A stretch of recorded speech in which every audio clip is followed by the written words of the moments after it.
Good evening, everyone. Thank you so much for being here tonight, and we're on live stream, so folks are watching from all over, which is awesome.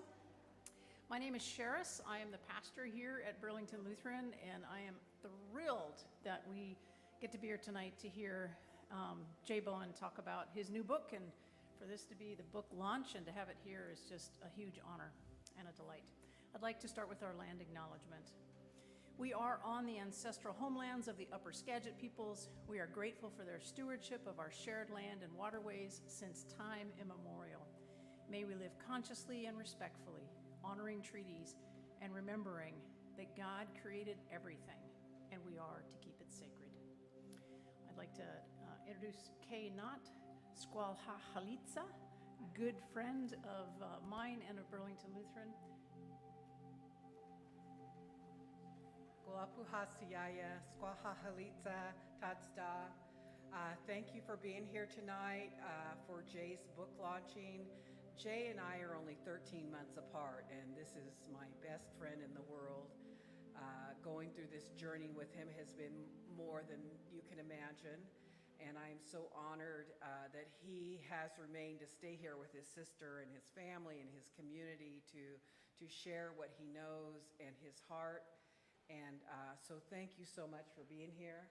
I'd like to introduce you to Laura, my cousin Laura, granddaughter of Vi Hilbert, and she is going to be saying Vi Hilbert's prayer tonight. She traveled with Vi for many, many years, learning stories and language and cedar weaving, although Grandma Vi did not weave cedar, did she? But she weaved tales. And so she's going to come up and honor her grandmother with this prayer.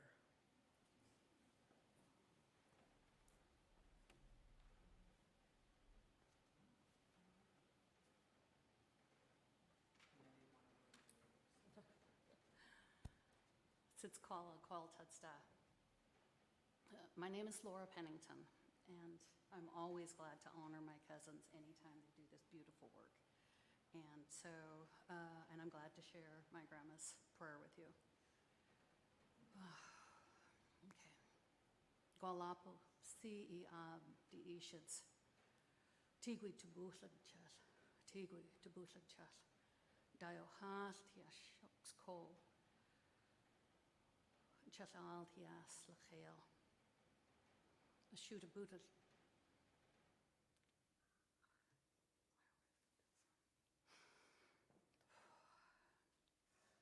Just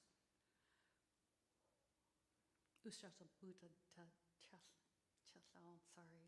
This is the point that always helps me. This is where we humble ourselves together before God. So pardon me on that one. Chathal shaksiab. Si ab di ishids. Utigwi tubutlad chat. Altia sidialab. Ortli siab.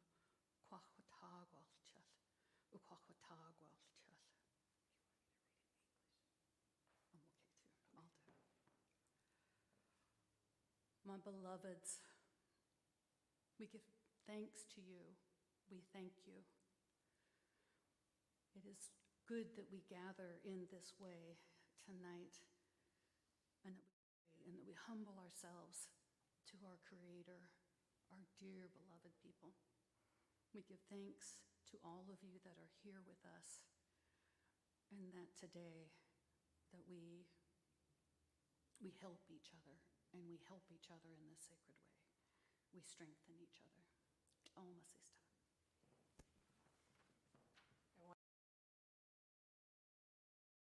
I asked her about 30 seconds ago to do that. But you can count on my cousin. She's also my language teacher. She's a master cedar weaver. She's a master weaver. She really can do almost everything. And but those prayers, being from her grandmother, touches her heart, as you can tell. And wherever Jay and I will be, our cousin Carla and our cousin Laura will be with us. So thank you, Laura. I lift my hands up to you.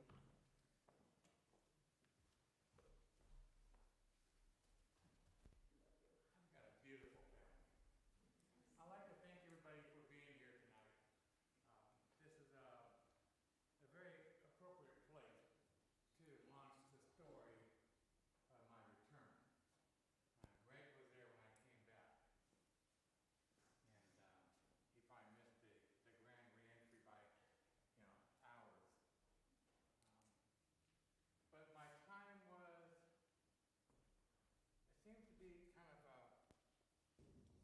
it seems to be it's profound and unbelievable, but when you read and listen to it, it's very reassuring, the things I was taught and showed in heaven. It was a normal day, and I was helping my girlfriend limb some trees, throwing a big shredder. And I sat down, took a break, and I fell over and died. Had cardiac arrest. And cardiac arrest is really a great way to go, by the way. It's wonderful. because as quick as before you can blink, before I could blink, I was already at the gates of heaven. And so to me, and I'm sure that everyone sees heaven as a very different place. And so I get there, and there's this big, giant, beautiful stone arch, tall stone arch. And you know that's the entrance to heaven. I said, well, I'm not going to go in there if there's a name on that arch. That's not going to happen. I'm not going to go in. So I studied all the way from the base, all the way up and around, everywhere. And I said, no name. I said, good. I'm going to go in. I'll go in. No one can own heaven. I mean, who can put a name on heaven? So the first thing you do when you enter heaven is you walk in, and you're instantly given a tremendous amount of knowledge. Enough knowledge that I had no anxieties in life. Zero. Time in heaven is always now. Time, I'll get into that later, why time was created. But time is always now. And the first thing I did was I was told to look up, and I looked up, and in the firmament was layers and layers and layers of crystal, fully transparent. At the same time, every color in the world, every beautiful color in the world. And it went off into infinity in every direction.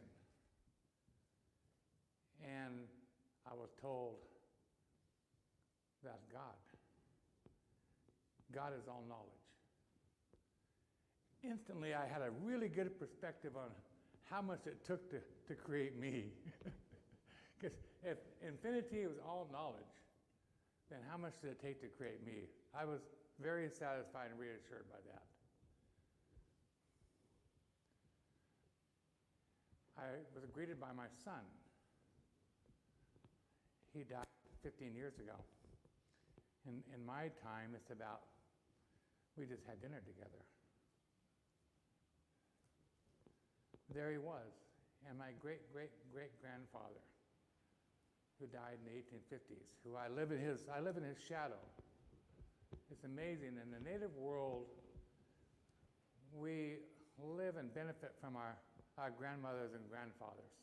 Gifts are handed down through time, through generations.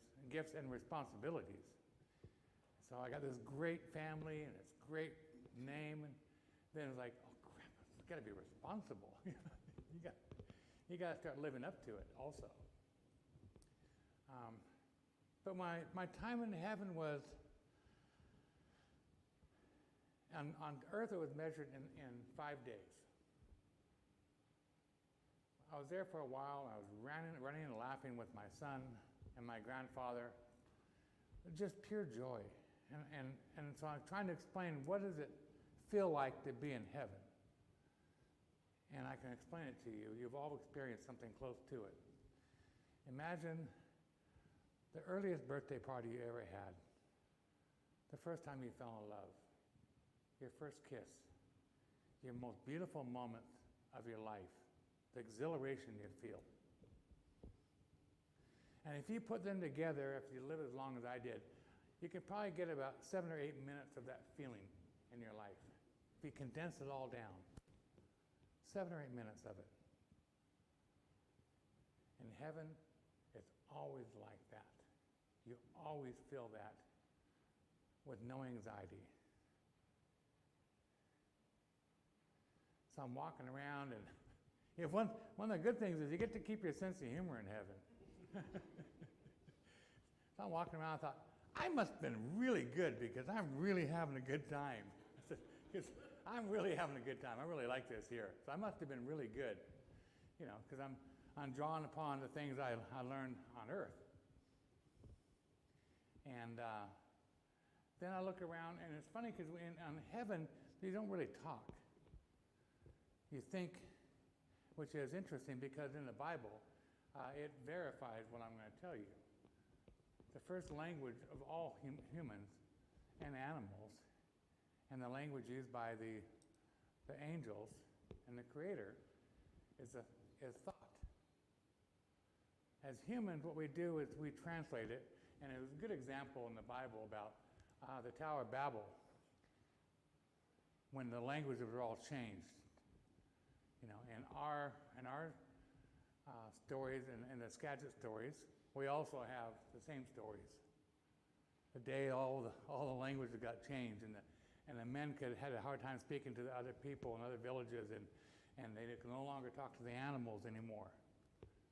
But the first language, and it's still practiced in heaven, is thought.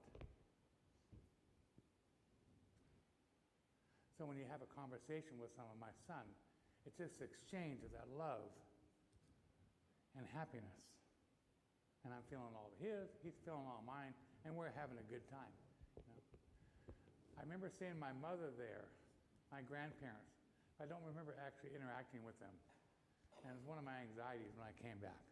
I didn't remember as much as I wanted. But finally I did ask for a conversation with God. Hi, Marini. My daughter, Marini. And so it's funny because when I asked for a conversation, like in the native world, we don't have a name for God, by the way. We don't have a name for God. We just say the Creator. It's beyond naming, And so I asked for a conversation with God. I'll use God and I'll use Him, but just for the sake of conversation. And so He shows up at my side, to my right side, but this far away. And it appeared to me as a man. And it was very clear that God is not a man nor a woman. God is a spiritual being, and you can't have a gender with a spiritual being, But I wanted to talk about some things. I wanted some questions answered. The questions that everybody on earth asked every day,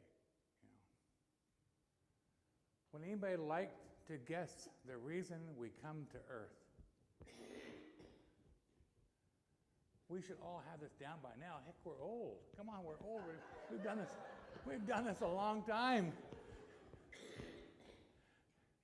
So God said, I created the earth, all the flora and fauna, all the animals, everything on the earth for you to enjoy. Go enjoy. I think about that about 50 times a day. My job is to come here and enjoy. And I look around and I shake my head a lot. I'm always shaking my head going, how do you, it's like telling a kid to go outside and play, and he goes outside and starts cleaning up the driveway and mowing the lawn. It's like work. No, it's just supposed to play and have a good time. So I asked, what about marriage? And the answer was interesting. It says 40,000 years ago on the plains of Africa, a group of people was walking across the plains, and two individuals announced to the village that they were a couple, and they were honored as a couple, recognized as a couple by the village. Kansas City, Missouri, you may have a justice of the peace. I'm quoting the Creator right now, okay? Kansas City, Missouri, you may have a justice of the peace. In Tokyo, Japan, you may have a Shinto priest.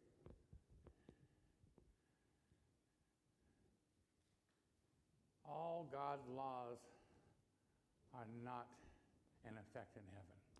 All the man's laws have no effect in heaven. Love is the most important thing, and love will always gain entrance into heaven. Then he said, did you love your first girlfriend? I said, oh yes, I loved her very much. By the way, she's in heaven, by the way. She died in the second grade. Margaret Wilkie. I was so in love with her, and I couldn't say a word to her, just look at her, smile. And I said, and I had that birth to that feeling of what that felt like, because love is guaranteed entrance into heaven. I said, what about hell? There's no such thing as hell. There is no hell. And then, as an example, there was a soul leaving earth and coming up towards heaven. And it was this beautiful white figure. And as that figure traveled to the distance, what came out of her feet was the soot, black soot. And as soon as it left the body, the soul, it was destroyed. And so here I'm thinking, hey, matter cannot be destroyed. I know science. Matter can't be destroyed. That's true. We all know that. Matter cannot be destroyed. It can be transformed. It can't be destroyed. And then I thought, if you're all knowledge, you can do anything. And that was the bad of her life. And I said, what enters heaven? He says, only good enters heaven. I said, well, who decides good and bad? He says, I decide good, I decide bad. And only good gets into heaven. That's a really short answer. And I'm thinking, I have heard sermons that go on for hours, like good, bad, sin, and all this other stuff. I'm going, these are short answers. And so then I said, I was on a roll, keep on going. I said, what about same-sex marriage? And it's the only time the Creator turned to me and looked at me. Is it hurting anybody? I said, no.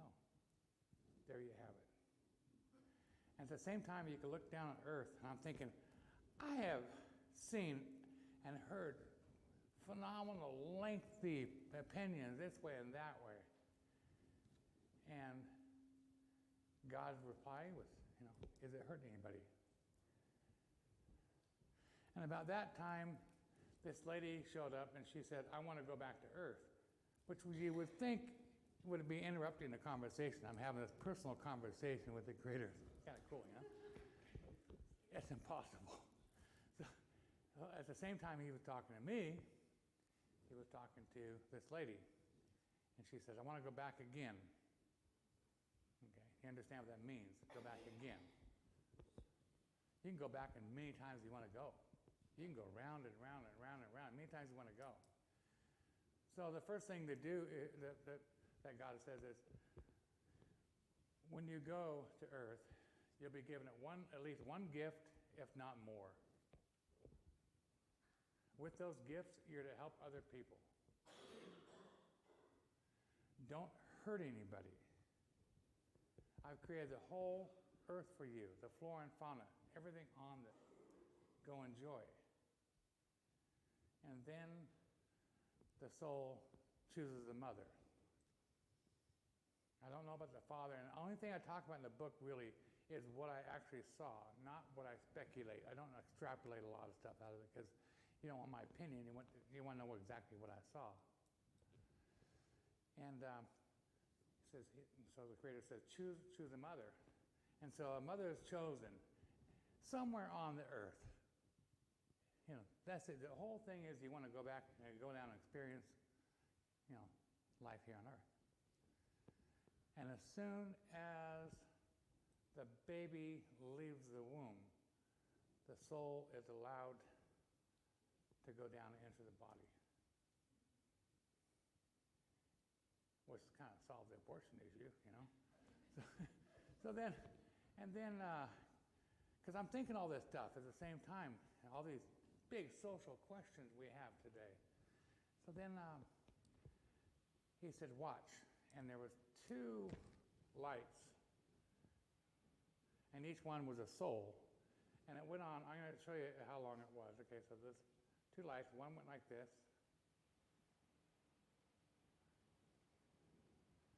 and one went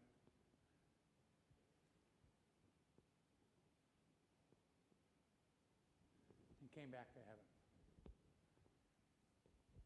It says the first one lived 10 seconds. The second soul lived 100 years. There's no such thing as time in heaven.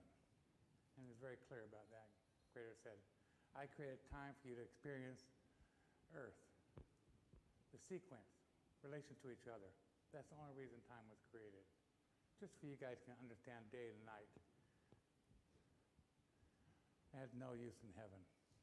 It's always now, and it's always beautiful. It is beautiful. So I had all these great questions answered. I go over all in the book. And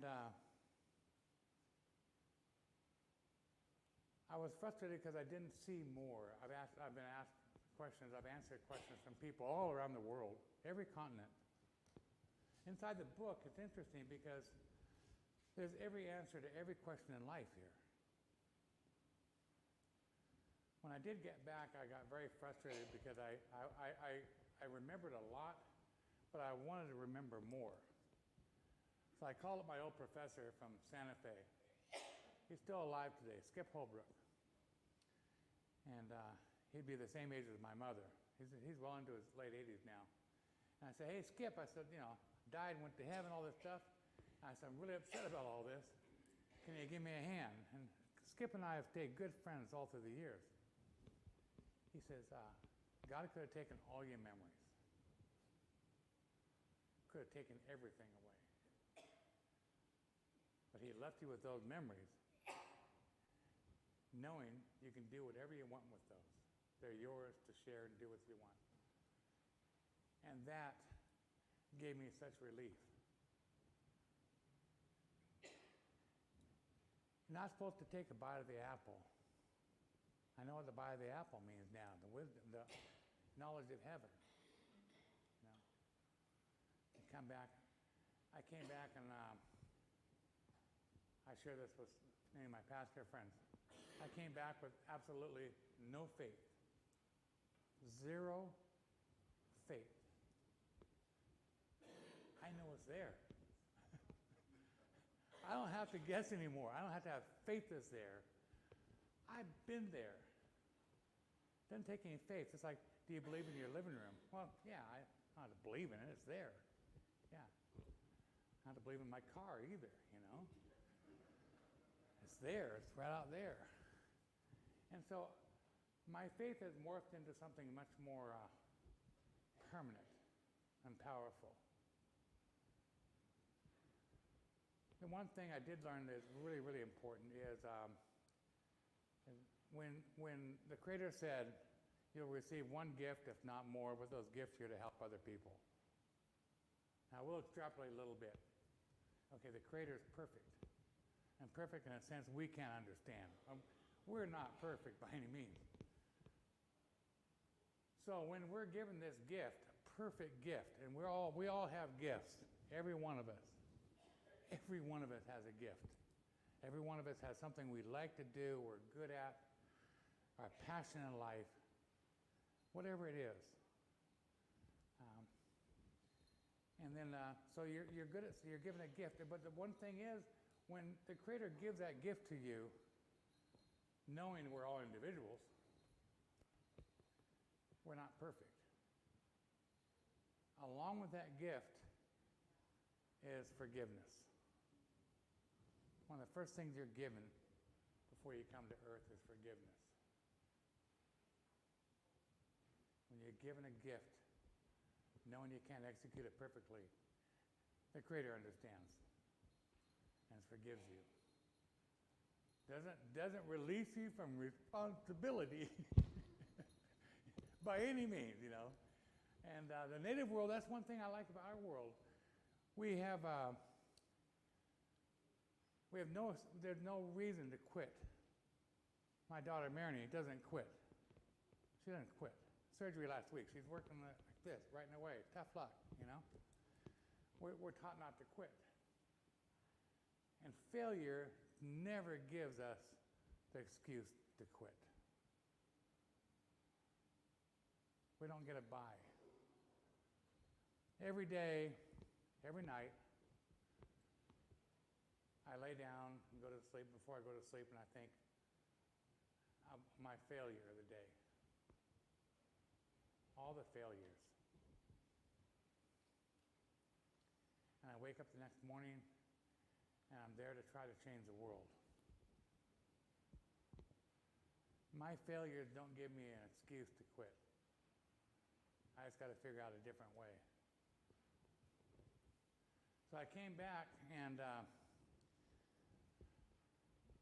did anybody hear the story about that when I came back to my body? You want to hear that story? So my body was in bed, and they had done all the tests on me to find out if I had brain activity. It was Greg's hospital. Man, they're a good hospital. And they knew all the tests. So they first of all, they poke you in the toe with a needle. It's supposed to get some response. You get 72 hours, they cool you down, and they give you 12 hours to warm you up, and you're supposed to be conscious again. And they're going to do an assessment on how much you've left.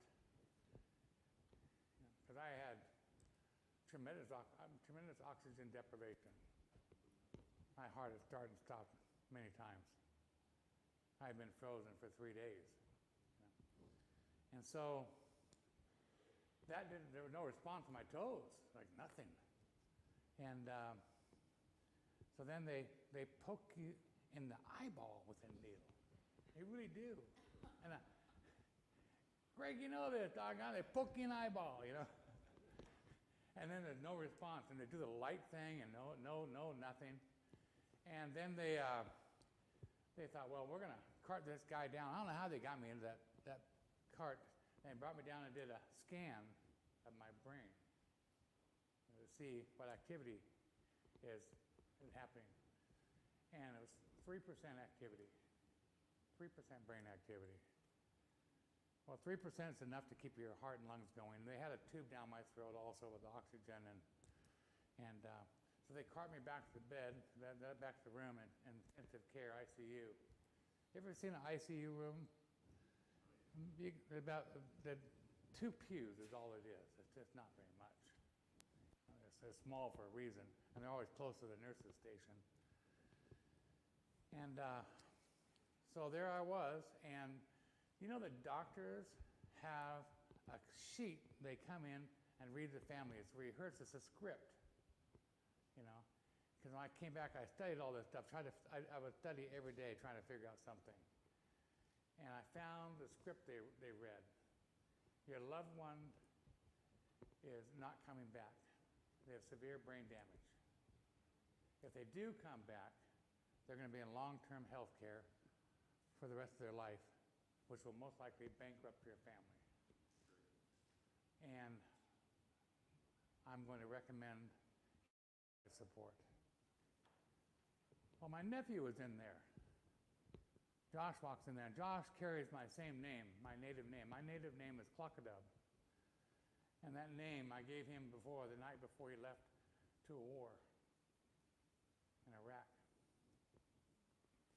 And he came back. We've never lost a soldier in battle from the Upper Skagit tribe. We always send them with spirit helpers. So I sent him with mine. He walks in there, and he just hears that speech the doctor just gave. He goes, no, you're not. No. Jay's hanging out, Uncle's hanging out in heaven, hanging out with Joe. He'll come back when the dang well ready. You're not doing it. And that was the last word. I mean, Josh can be very imposing. What is he now? Is he like a master sergeant, like that, Kay? Sergeant first class. Huh? Sergeant first class. Like, he's got a lot of authority when he stands there, and plus that's my nephew, you know. And so they left. So day 3 came and went, and day 4 came and went, and day 5 came and went.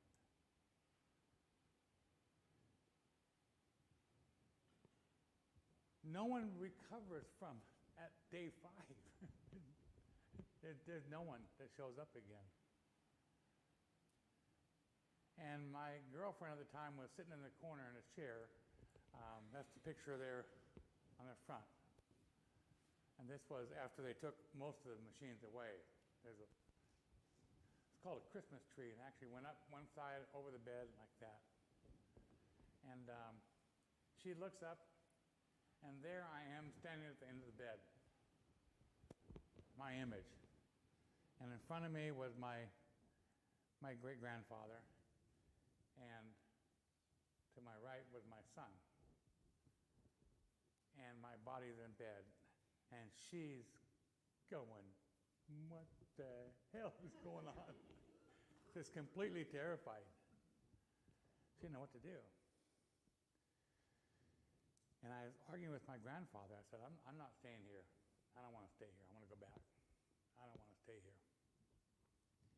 He says, no, you've got to stay here. And I said, Joe, I don't want to stay here, Joe. I'm going back with you. I do not want to stay here. He goes, Dad, you've got to go. You got to stay here. And they just disappeared. So here's my girlfriend watching images appear and disappear. And then I float back into my body and land into my body. And I had never experienced so much pain in my life.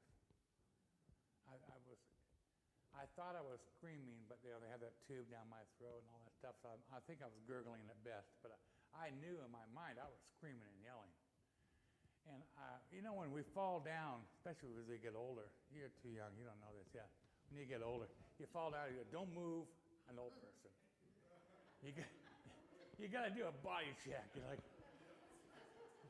what a break. So I'm going through my body check, and everything hurts. And I finally got to my hair. I thought, even my hair hurts. I didn't know hair could hurt. Even my hair hurts. And then I was screaming in pain. Then I found out I couldn't move. I was totally incapacitated.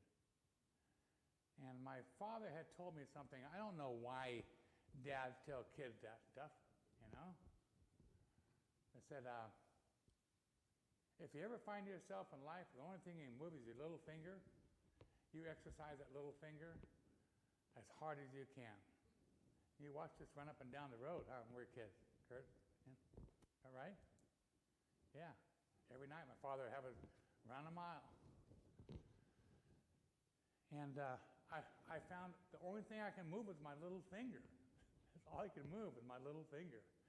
So there I was laying in bed, exercising that little finger as hard as I could. That's all I could do, wiggle that little finger. I couldn't see, I couldn't hear, There was people coming in and out. Marinette came into the room. She goes, Dad, you know who I am? Well, I knew she was my daughter. I didn't know what daughter she was, but I knew my daughter, And so I slowly started coming back. And then I had the processions of people coming in there, telling me how lucky I was. I thought, you guys are full of it, man. I said, I got no job, I got no home, I got no money, and tell me again how lucky I am. I knew when I was going to die. In my pocket of my overalls, I had a note in there saying, goodbye. I love you all. I've had a wonderful time. I knew when I was going to die. I didn't have to save money for retirement. I had a very cavalier life. My feet never touched the ground. Even through all my adversity, I floated through life. And when I came back, crap. I got no money, I got no job, I got no place to live, you know. Like, this is bad, and I can't move, you know. I had to learn how to walk. They said, well, get used to the wheelchair. And then all the pity started coming in. Oh, God, I hate pity.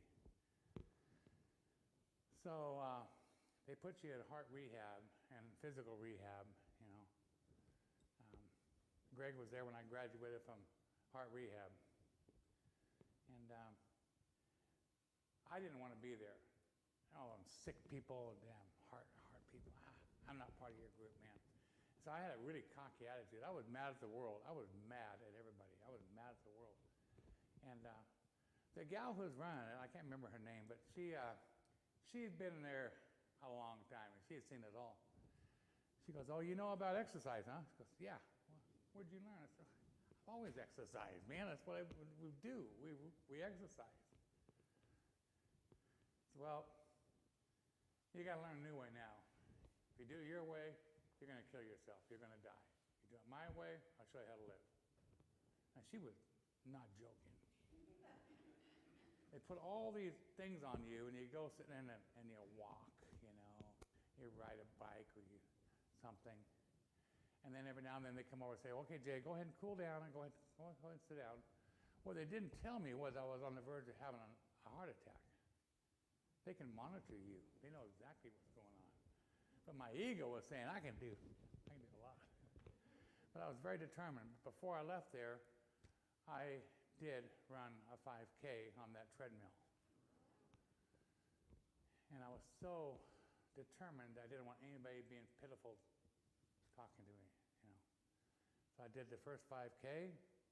I had to be helped back to the car. I was so torn up because when you sit for a long time, it was only 13 days I was in the hospital, but that's long enough for your body to atrophy. And so I had to be helped to the car. Then when I was doing the 5K, I got to a point and it said, 10K past that point, and I had to turn around. I was so furious. I was mad because I could run 20 miles on a whim before. No problem. And so I turned around and then I started working on running a half marathon. Paul ran a half marathon with me. And so people would come up and say, well, oh, Jay, you know, we heard you had a heart attack, and I'm so sorry. I said, how are you doing now? I said, well, I just ran a half marathon. Well, you did, guess you're doing good. I said, yeah, I had one bad day. I got over it, you know. Because most people want to talk about that for gossip. You know, just to have someone to talk about. Oh, I saw Jay, he was limping along. No. I'm not gossip. You know, it's my life. So I wanted to dismiss them. I thought, well, I know how to run. You know, I started running. You know, I ran half marathons all over the valley. I ran one half marathon in Arizona at a shiprock in the memory of a young Skagit boy who died, and parents died. And I wasn't prepared for the altitude or 80 degrees. But I got at the very end of it. It was ended on the campus there as a Dene people. And I came around the corner, and about from here to the wall was the finish line finally. And I was just trying to make it there. And there was these like 4 or 6 of the most beautiful young ladies you've ever seen. And all their regalia. I thought, well, that's inspiration, you know. I get there, and they come up to me, you know, because I'm an elder. I'm an old Indian, okay? They come to me, and one of them takes both my arms and says, we want to introduce you to our code talker.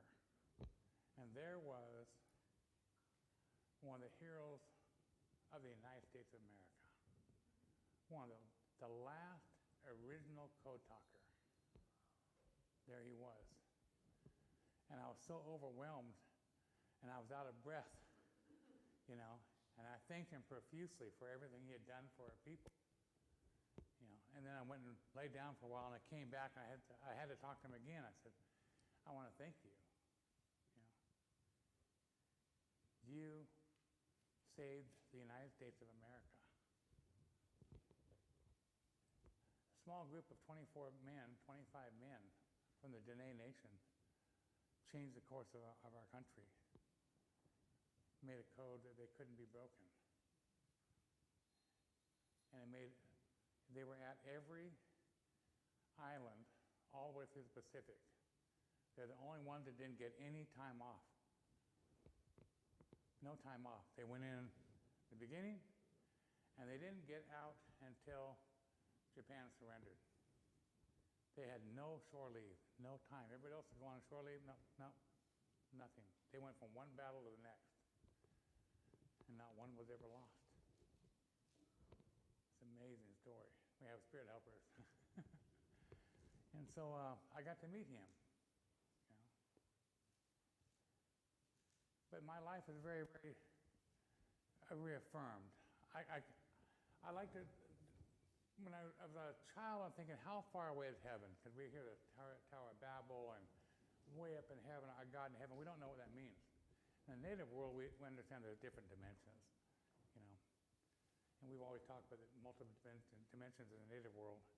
And I like to see the Western world catch up to us because now they've discovered 13. And I say, you're doing good. They want to prove it themselves before they'll affirm us. So I want everyone to put their arm out like this and know this. This much is in heaven. That's how close you are to heaven. It's not a distance away.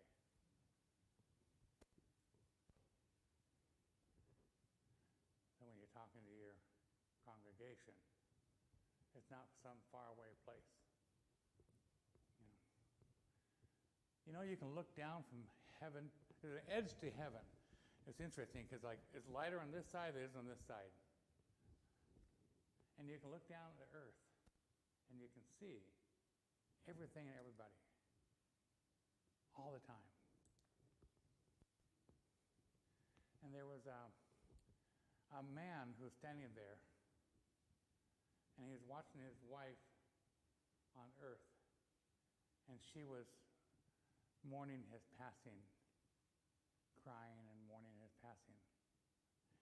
And so I thought, how is this going to work? Because there's time going on down there, but he's here. And he went and made this gesture. He went like this. And she appeared and put her hand in his. His next motion was she was with him again. It's always now in heaven. All that time she spent by herself didn't exist in heaven, just like that. You don't remember, you're not supposed to remember heaven when you come back. Of all the relationships, and there's affirmation in this in life. Everyone here in this room has met people that they instantly just love. They are the best friends in the world. You spend 10 minutes with them. How do you know that? How do you know that's your best friend? It just feels like that. Chances are you were very, very close in heaven, and you met up again here, and that bond is recognized. I have a representative for my mother here, Verna. And Verna is my adopted mother. Because whenever I see her, I just see my mom. My mom would approve. But we have these friendships. So we're all, but basically what I learned was we're all born in heaven. Everyone's born in heaven. There's no one born on earth. Born in heaven. And then this is a little side track. And I think there were many more places you could go and experience. Earth was just one of them. But that's why in the native world we say go back home. We're going back home. So a lot of the questions you have in life, if you think about if you were in heaven, if you ask the same question, it's going to make a lot more sense. It gives you a better perspective on it. I had a friend of mine who called me up. He's a pastor. And I have spoken to hundreds of people from all over the world, every continent except for Antarctica. And after a while, I realized that a lot of the people who were writing me these questions had to have it translated into English for me to understand it. And I realized the human experience was the same around the world. Africa, Australia, all over Europe, Asia, all over North and South America. It was the same experience, the same questions. And how the one thing I do know in the world, the native world teaches us is that, yes, we are all one family. There's only one family in the world. Only one. It's the Creator's family. We can distance ourselves however we prejudice ourselves, but we only got one family. So a lot of times I say, yes, we are our brothers and sisters' keeper. That's their job. All the things you see in here, they don't. Terry and I have had long conversations about this. It doesn't really contradict anybody's religion. I'm not trying to convert anybody. I'm not trying to convince anybody. But that one preacher, he calls up and we have a 2-hour conversation. And it's getting late at night. It's about 11 o'clock at night. He goes, Jay, I got to get some sleep. You realize that you're calling into question 10 years of seminary and a lifetime of preaching. I said, well, why don't you think about it and give me a call in the morning? Okay, I'll do that. So he calls up 8:30 in the morning. Hey, John. Yeah. He goes, I haven't slept all night. I said, well, what's your question? He says, I've made a life out of preaching the Lord Jesus Christ as our Savior. I only have one question. Did you see Jesus? Good question, huh? Did you see Jesus? So I replied to him, I said, John, doesn't your Bible teach the Father, Son, and the Holy Spirit are one? Yes. So if I say I've seen one, I've seen all three of them. Yes. He's never talked to me since.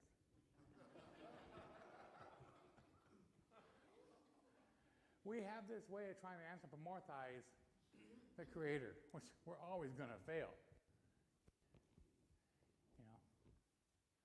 How God communicates, the Creator communicates with us, is a pretty simple task. He created us. So the whole point in life is to, first of all, explore your gifts.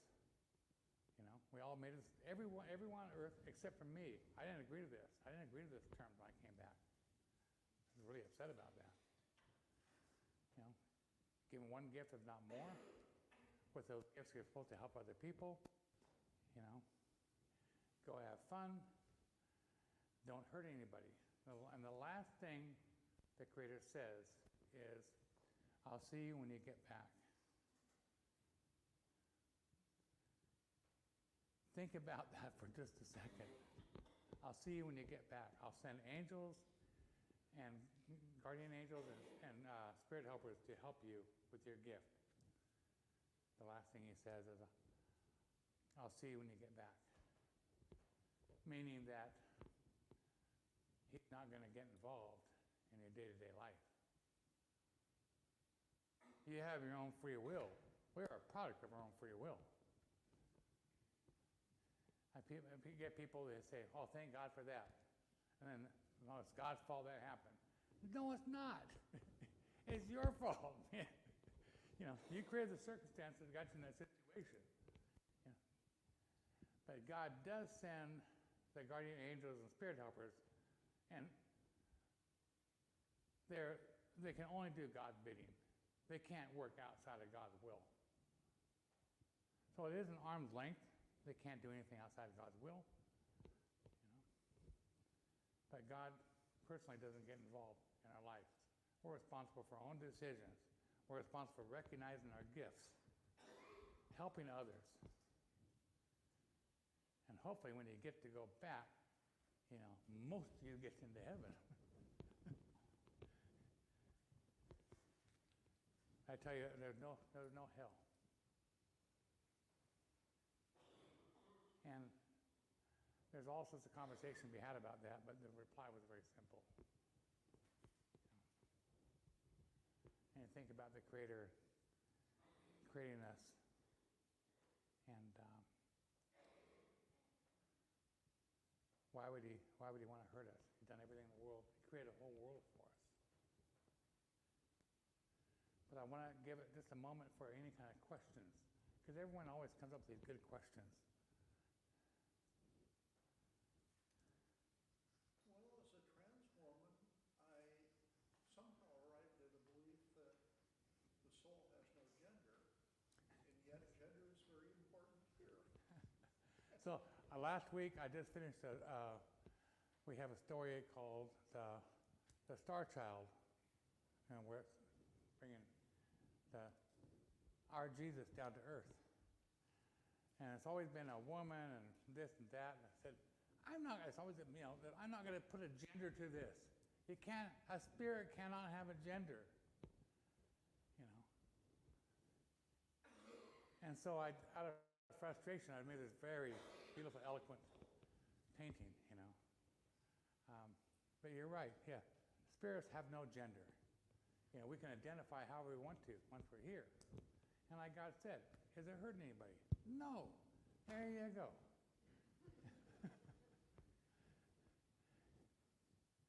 There's got to be some questions in this room.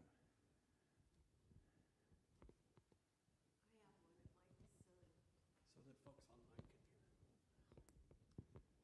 So I want to know if when you were in heaven, you could feel them sticking the needle into your toe. No, it was all, no, I was all the way gone. I was gone. You know, I didn't feel anything until I came back, and then I felt everything. And it was terrifying. Was making up for that time without feeling it. Oh, God, it was bad, yeah. Yes.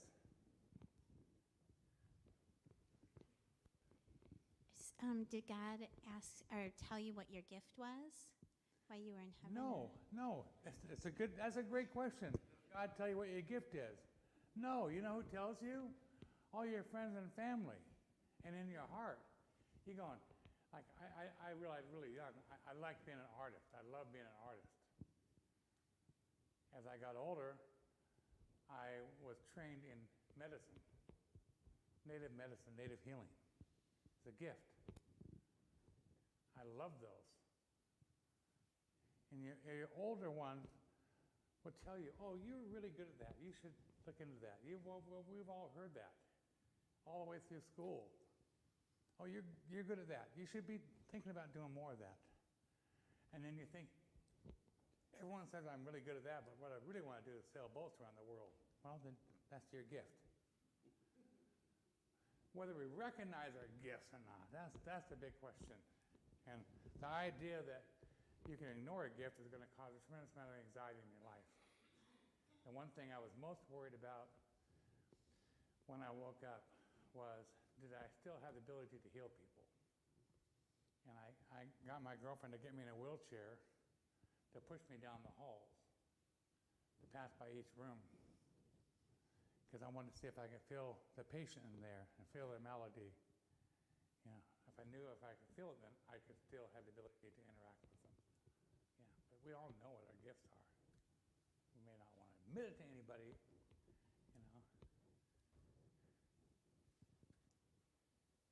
you know.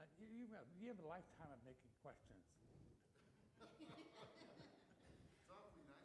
just be able to listen. Yeah, there was.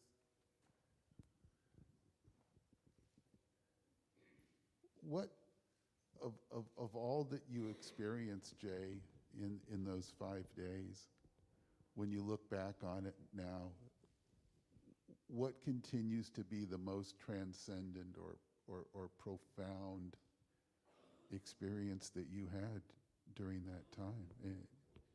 Clarity. pretty simple instructions.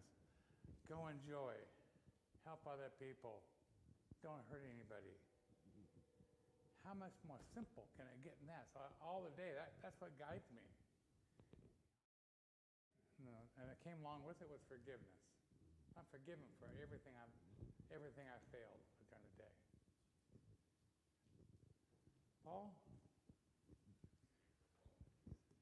How do you feel about when you woke up? How do you feel about the life you lived before you had this experience? I have two different lives, yes, and so I have another birthday. November 13th is another birthday of mine. Yeah, you know,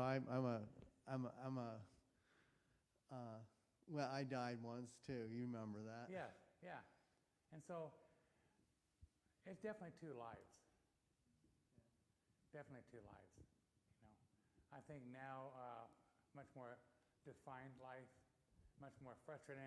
I read the paper every morning, and I go, geez. I walk down the road and going, geez. I see people taking advantage of other people, going, come on, really, come on. Everyone agreed. Everyone in this room agreed to what I told you.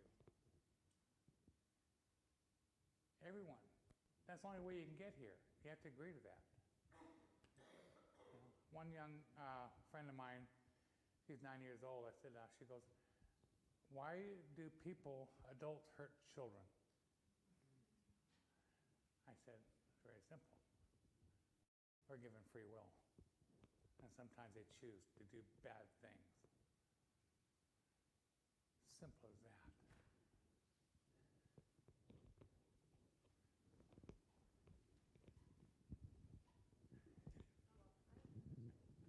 I want a question from Mo also. Yeah. We've heard a lot about that when we die, we have to give an accounting of our life. There's some sort of judgment of the good you've done, the bad you've done. What did God tell you about that? I told you already. I told you. As a soul was going to heaven, beautiful. It was the most beautiful image I saw of a soul. This beautiful white figure, just shining bright white. White in heaven is different. It's pure white, pure light. And as the soul ascended into heaven, I'm sure it was slowed down for my benefit if I can watch it, because I'm sure it happened like that. But the dark soot matter came out of the feet, and then it was destroyed. Only good gets into heaven. Only good. Who decides good and bad? I decide good, and I decide bad. There's no trial. There's no trial. Mo.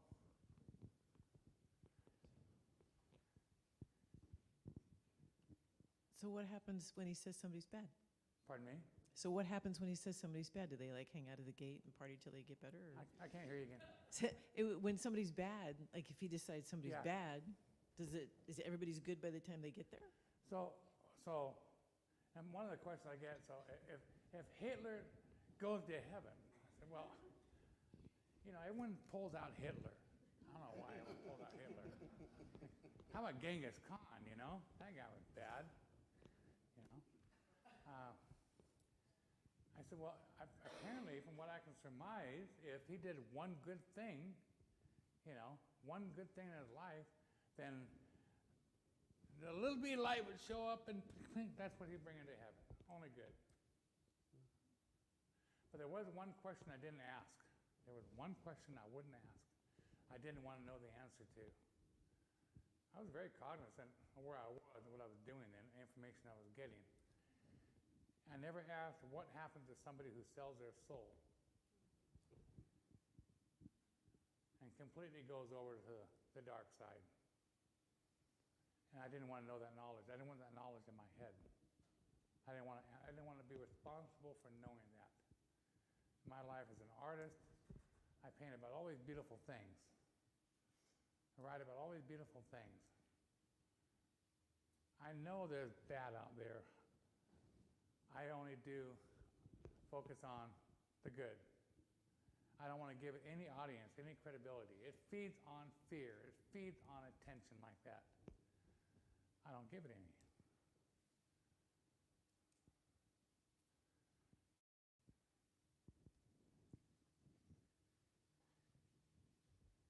You had a question? No? Okay. Is that it? Yes. You talked about how angry you were when you came back. Oh, yeah.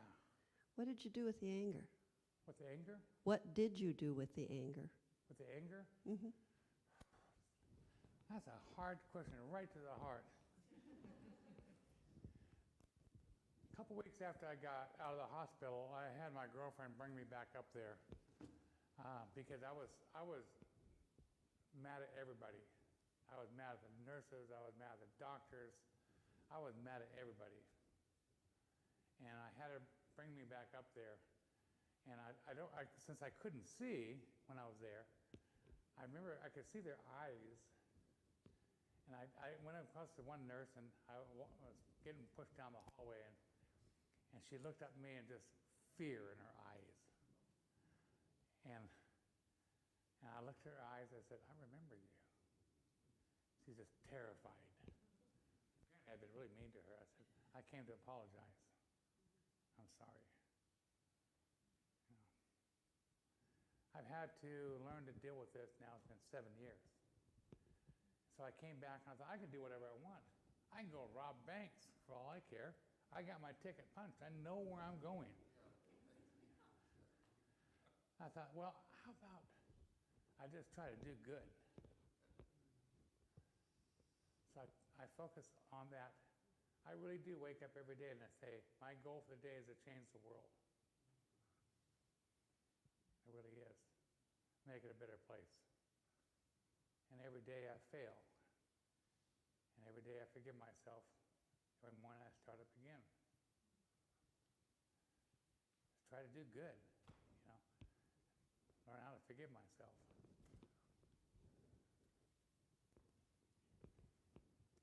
So that's all the questions, all. Yeah, Greg. When you were in heaven, I'm sorry. When you were in heaven, was there any clarity around spirit animals? I've been asked questions about animals in heaven. I knew there was flowers and gardens and all that stuff because you could smell it. And I could sense all these animals off in the distance. And that's one of the anxieties I had. How come I didn't go see all those and all those and all those? And that's when I called up Skip and he said, hey, you could have removed all your memory. You know? And that's enough. That's enough. And the frustration was coming back and having all this knowledge. In this book, it's every question in every culture, all through time is the answer to it. Imagine having that every day, waking up and knowing you have all the answers. And no one's listening to you. You know the purpose of life. Have fun. Don't hurt anybody. There's not a long sermon to that one. Someone says, you need to open up a church. I said, what would I do? I'd say the same thing every week. How do I pass a plate for that, you know? People get tired of hearing it, you know. Follow-up question. Do you think this has had any influence on your art? Yes. I focus more on my artwork. I focus more now on, I'm a contemporary native artist. So I talk a lot about the spirit world and the interaction between the creator and the angels interacting with us as people. I don't know what it looks like on the other side, where the world where the spirits live. I speculate. I know what they look like when they come to us. They may come in the form of a bird, an animal of some sort. And the Bible teaches you will entertain angels unbeknownst to you. And sometimes they come as people. And I've had 3 times in my life where I knew I was talking to an angel. I knew it. And So I'm always aware of that. I took that lesson to heart. You will entertain angels unbeknownst to you. And they're there to help test you and help you with your affirmations in life. Do you really believe in that? You know. Yes? I'm curious if anything you learned or experienced either challenged or kind of affirmed whatever kind of the worldview you were raised with as a Native American child, and also how your experiences were received in the Native American community, whether there was affirmation, whether there was some pushback with that. That's a great question, because I was running around up there and I stopped. Joe and my grandfather took off one place. I just want to walk around. And I realized, I said, all these rules in heaven are just like the ones I grew up with in the native world. And I said, I'm glad I came down the right side.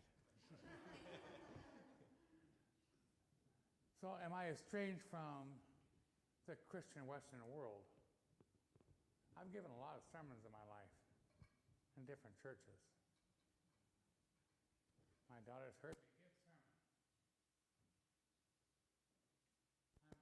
I'm very well versed in the Bible, but I'm also very well versed in the native culture. They're not diametrically opposed. Socially they are. Truthfully they're not. We have the same stories. Great Flood, Tower of Babel, Jesus Christ. We have the same stories. You think that God wouldn't want to have his relationship with everybody he created on earth? No. He didn't create a bunch of a culture of people and throw them out there and leave them alone.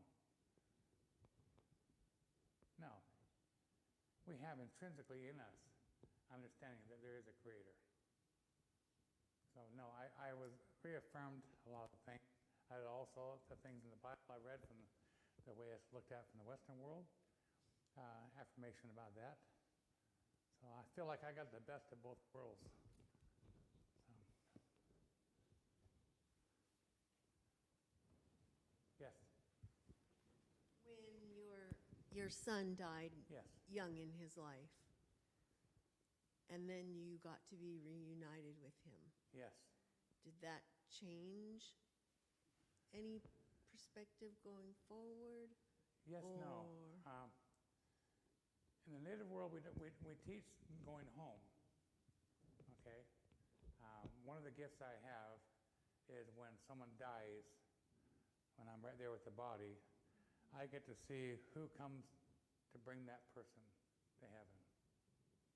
You know, who gets to accompany them. I watched my mother die, my great-granddad die. I watched my son die. And I was at Children's Hospital for about 10 years, 11 years. And I watched lots and lots and lots of children die, you know. So yeah, I would go see who brings them. What's the last part? Did it?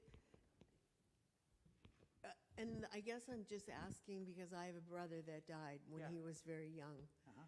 And I feel like maybe there were some unfinished things that could be changed when we meet again. Yeah, Joe comes to visit me every now and then, you know, and some very profound times. Usually the other ones, we're easiest to approach in our dreams, you know, and where they can come into that world which we won't be terrified that they showed up, you know, and we excuse it away when we wake up. No, that the person really was there. I had one lady goes, can my ex-husband, my former husband, like look and see everything I'm doing? I said, oh yeah. Every time I have sex, he can see that. I said, you gotta understand, it's a whole different perspective in heaven.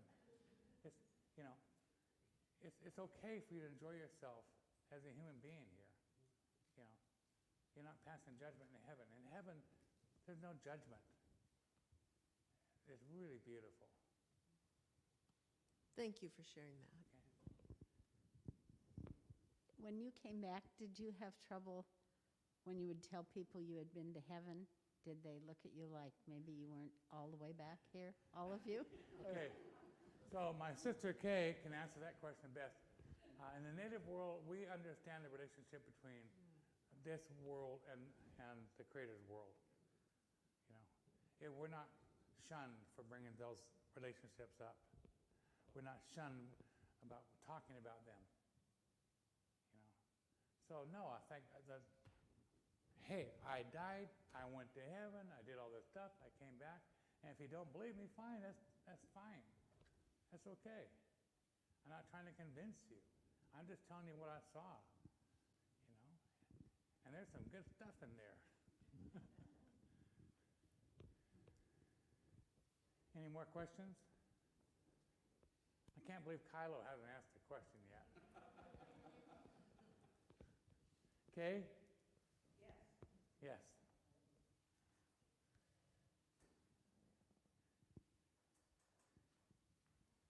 Then I'm going to ask I'm you. going to write a book that says what I did for the 5 days you were gone. Yeah.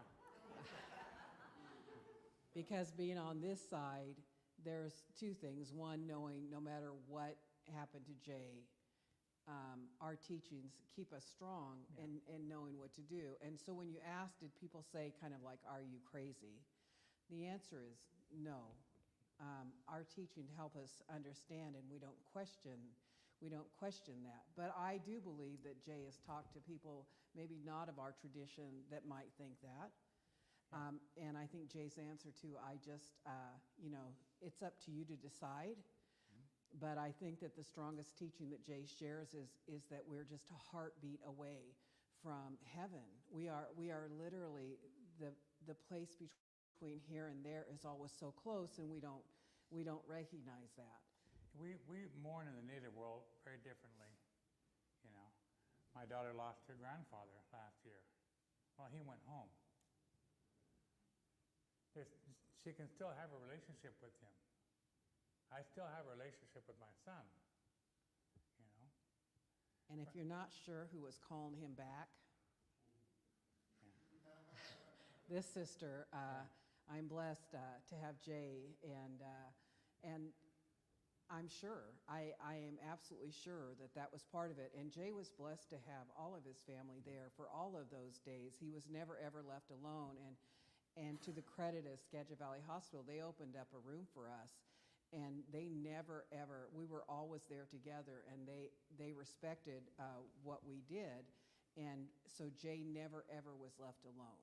And we don't leave the ones that we love alone. And if Jay would have left and passed, he would not have done that alone.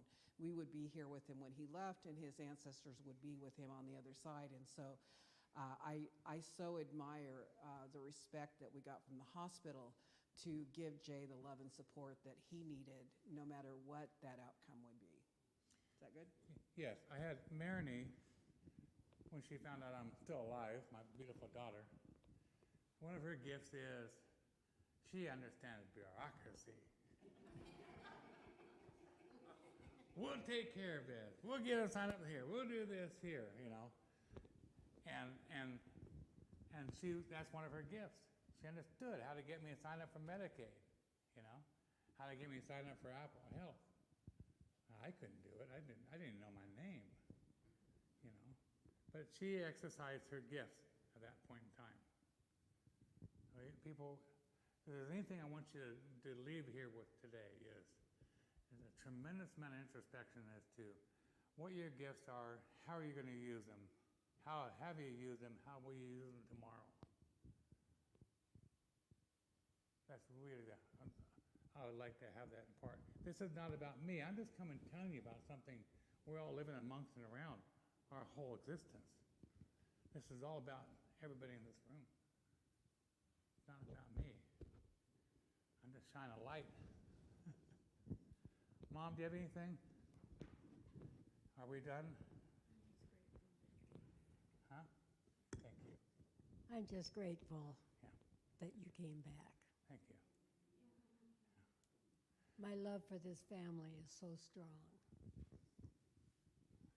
Well, if there's no more questions, let's wrap it up. And thank you, everybody, for coming. Thank you very much.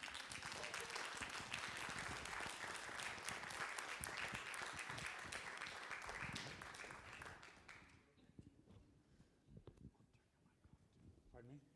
Oh, you got to get all the gear off me?